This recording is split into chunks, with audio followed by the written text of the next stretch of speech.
So what do you think are the most powerful words in the English language? I'll give you a hint.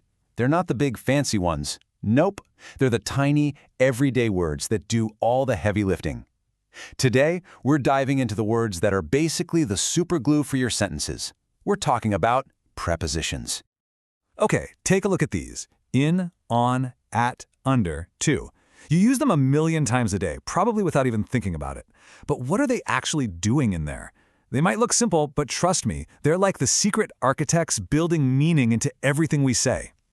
And this is the main idea right here. Seriously, think of prepositions as this powerful glue that connects everything: ideas, objects, places, moments in time. Without them, our sentences would just fall apart into a messy pile of words. All right, so here's the more official definition. A preposition's number one job is to show a relationship. It's like a little bridge that connects a noun, something like the cat, to the rest of the sentence. It tells you where the cat is, when it was there, or even how it's doing something.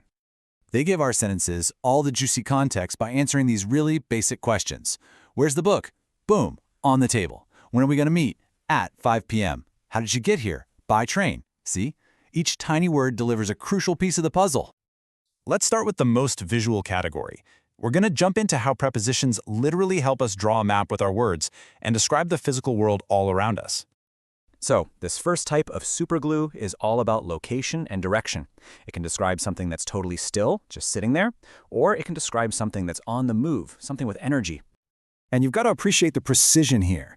On doesn't just mean near, it means there's actual contact with the surface. The cup is physically touching the desk. And between places her perfectly in the middle of two people. These tiny words paint such a specific picture in your mind.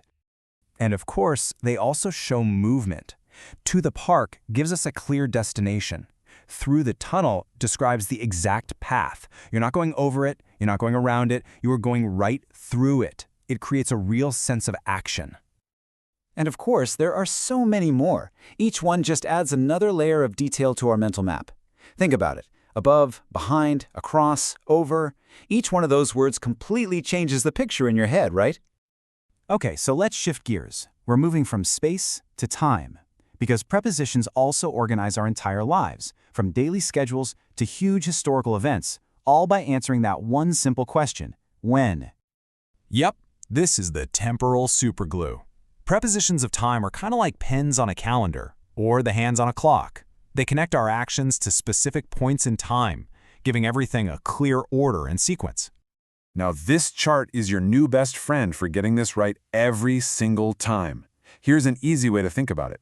Use at for a really precise, specific time, like hitting a bullseye. Use in for bigger containers of time, like a month or a whole year. And use on for specific days and dates, like you're placing an event on that day in the calendar. And just like we did with place, you can combine them to get super specific with your timing. Here, after and before work together to create this really clear window of time. It's not just one point on the timeline, it's a whole defined segment. Okay, we've covered space and time. Now for a job that's a little more abstract, but just as important. Explaining the logic, the cause, and the method behind why and how things happen. These prepositions really get to the motivation behind things. They answer the why question. Because of points to the direct cause. The fog is the reason for the delay. And for points to the purpose or the goal. The exam is the reason she studied so hard. Oh, and here's a great pro tip. Notice the pattern. Because of is followed by a simple noun, like fog. But if you want to use a whole sentence with a verb, you just drop the of and say because, as in, because it was foggy. It's a small tweak that will make you sound so much more natural. Prepositions also nail the how question by describing the way something gets done. With usually introduces the tool you used. Like makes a comparison. And by explains the method. Super useful. All right, we've seen how prepositions handle place, time, reason, and manner. Now let's look at how you can take all this info and start using it like a pro. But just when you think you've got it, there's a cool little plot twist. Sometimes prepositions actually team up to create even more complex meanings.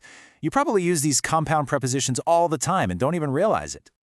I mean, look at these. In front of, according to, instead of.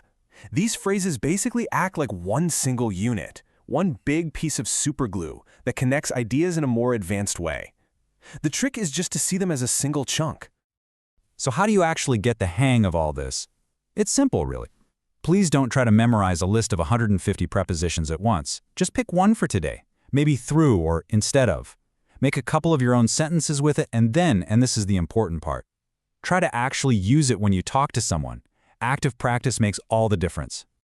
So that's the real power of prepositions. They're not just boring grammar rules. They're the connectors that make your ideas come alive. They build worlds, they organize time, and they explain why things happen. So my final question for you is, what relationship, what idea, what story are you going to connect with prepositions today?